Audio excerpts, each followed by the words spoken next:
So this is your boy Terry, and um, I don't know, my visual is terrible. I apologize about this. I'll try to improve over time.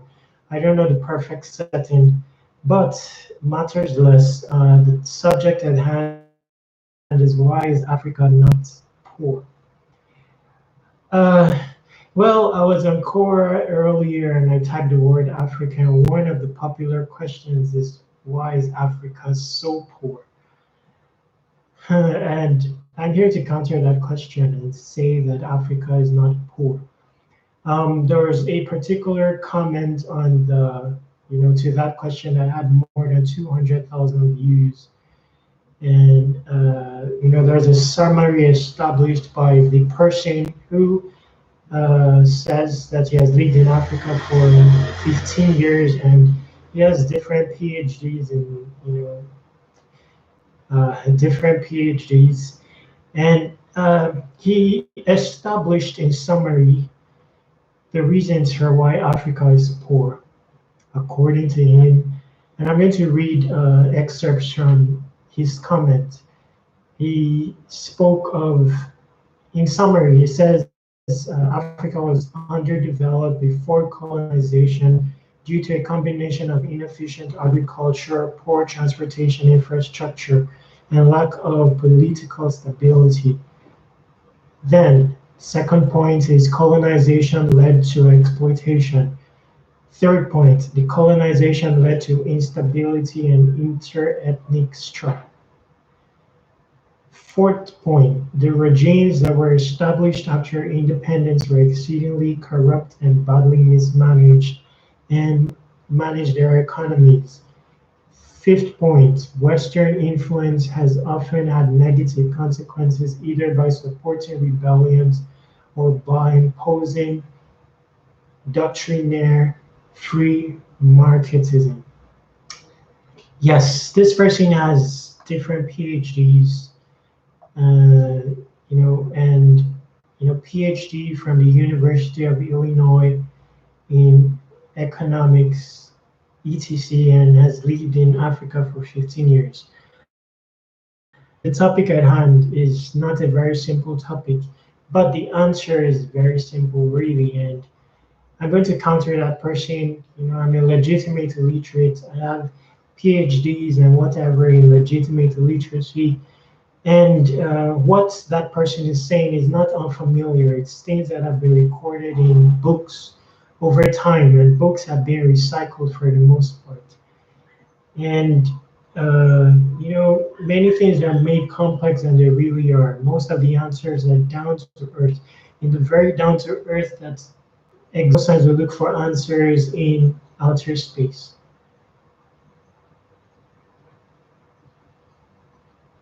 Yeah, I had an internet fluctuation. Anyway, I'll keep this video short. I don't want to go into too many details, but I'll, broaden the context of this topic so that you'll get my gist.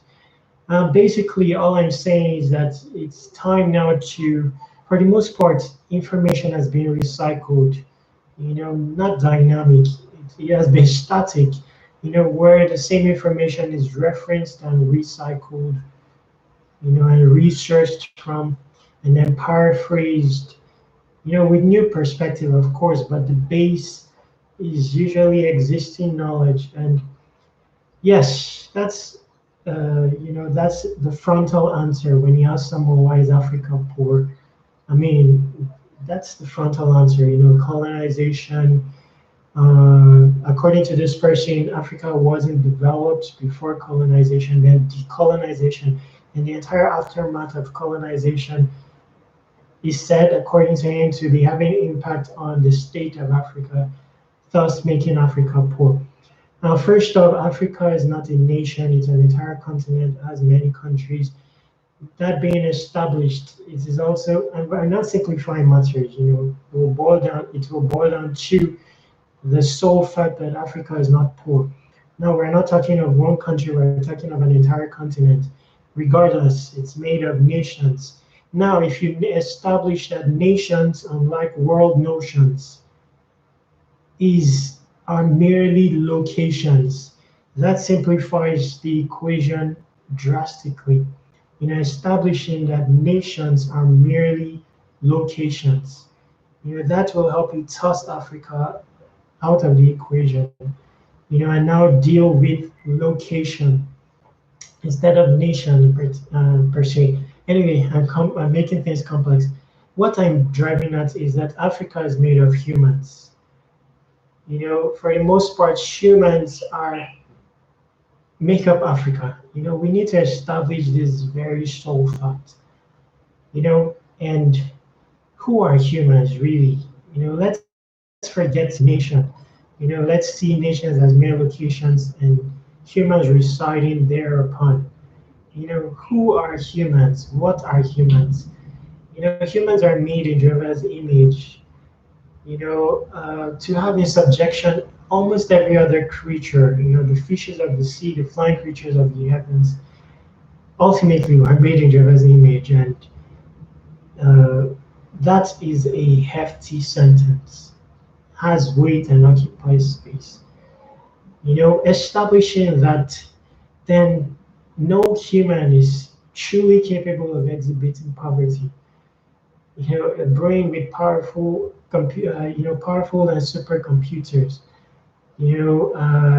A span of human virtues that is innate to human, like self-sacrifice, love, sense of justice, five senses, that can process the complex set of emotions, feelings. You know, how is it possible that a human can exhibit poverty? Many times what is missing in the world is, like I said, no human is capable of being poor. We'll come back to Africa. I just want to establish the human aspect, which is a constant across all locations. You know, Now establishing that what is missing, the issue has never been the solution or it has never been reward distribution because the issue has never been poverty or that Africa is poor. Because, like I've established, just listen to the context, and do some pondering. But when you're pondering, forget the books, do the down to earth, apply your being and spirit, go those deep places, you know, exert your own mental capacity. Forget referencing Google or books that exist and apply your very being. Perhaps you'll be able to grasp the message in my undertone. So now, if it's established that humans are incapable of being poor, then the solution is never reward distribution. That is the solution that becomes subject matters for the entire world. That's the discussion. Oh, a particular aspect of the world is poor. But underlyingly, that is also what keeps the world a business, what keeps the world in a rat race.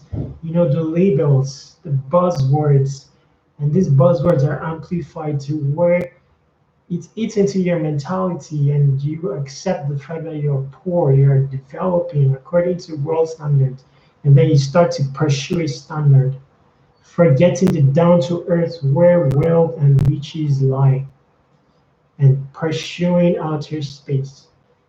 We will come back to Africa. I'll tell you what is in Africa, and it's the very down to earth. The entire knowledge base that is in the notebooks or have not been written is right there in the down to earth spaces of Africa, not in outer space. And that is the only knowledge missing from the whole world. That is the knowledge that, when revealed, will make knowledge whole. And then the world can begin to find balance, new perception, well, balance overall. We'll come back to that. So I'm saying that perhaps a mentality adjustment is more of a solution than reward distribution. Now the world is panting about, oh, Africa is poor, particular location is poor, let's give them aid.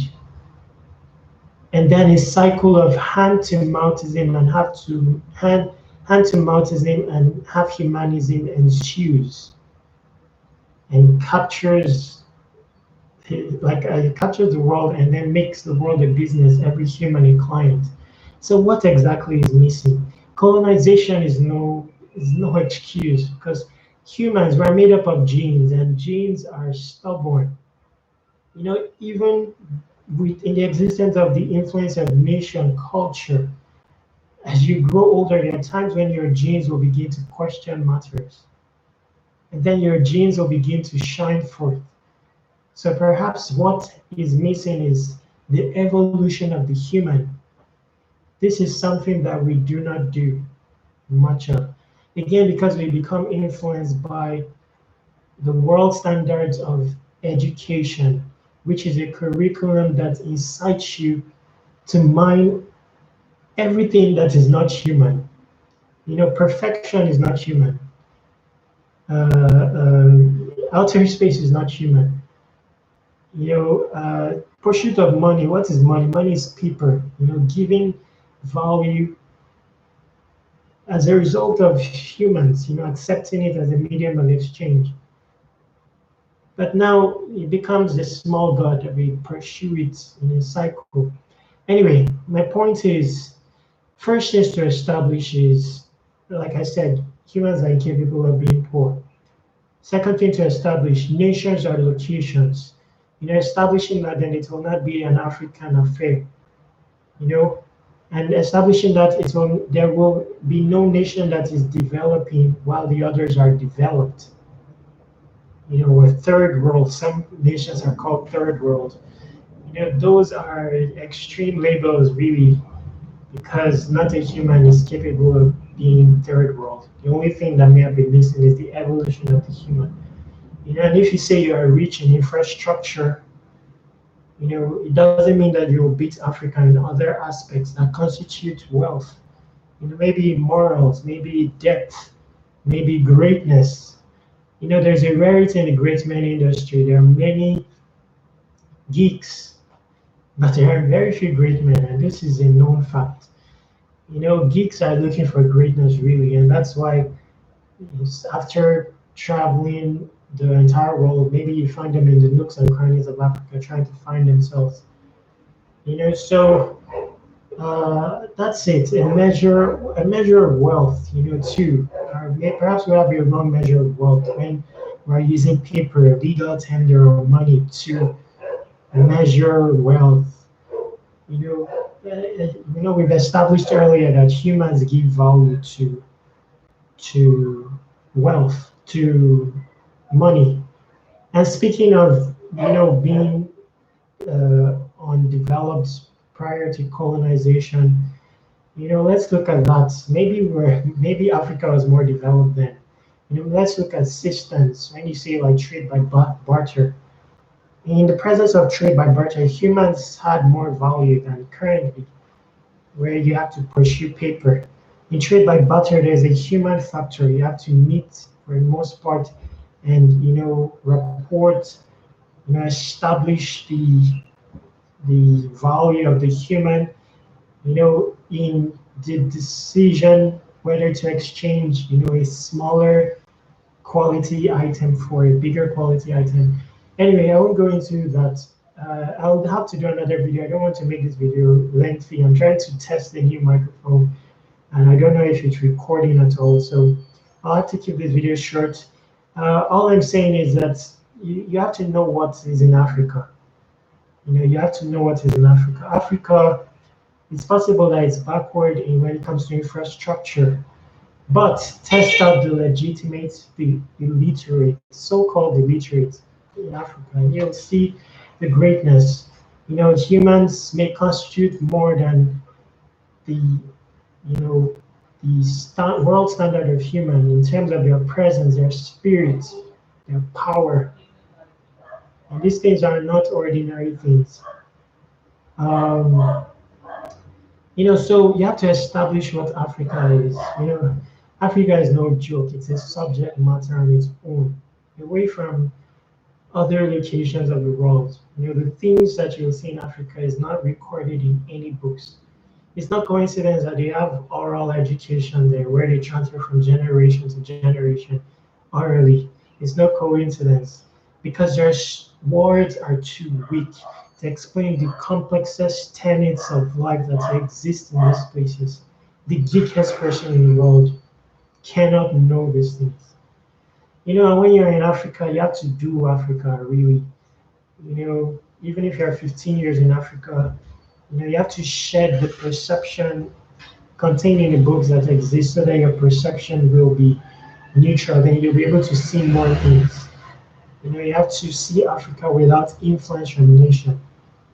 You know, apply your own being and in its deep person to be able to see the nooks and crannies of Africa. Africans themselves don't know Africa, because many have been influenced by world standards. They want to have the American dream. They shy away from those, what is labeled as rural and underdeveloped, and become ashamed of these things. The question is, who will reveal these things? So, and, to see Africa, you need to apply your own self, shed much of the knowledge that you've had and, reveal the knowledge that is contained in the notebooks. Valid the legitimate illiterates and, mine of them. Many of them, you can see some people appearing raggedy, and, when CNN wants to show, they'll show you raggedy people. Do you know what is in the brains of these raggedy people? Laying there redundancy, beating and deadening into redundancy because of circumstance or because of world curriculums or standards that, relegates the need to evolve these aspects of you. So you need an open mind when it comes to discovering Africa, and you need to shed much of your knowledge to be able to see Africa for what it is. Overall, no nation is poor. The moment you establish that, many solutions will come about, and it's as simple as difficult as 1, 2, 3. This is the truth. The recycling existing knowledge will just keep us in a cycle. That's the truth.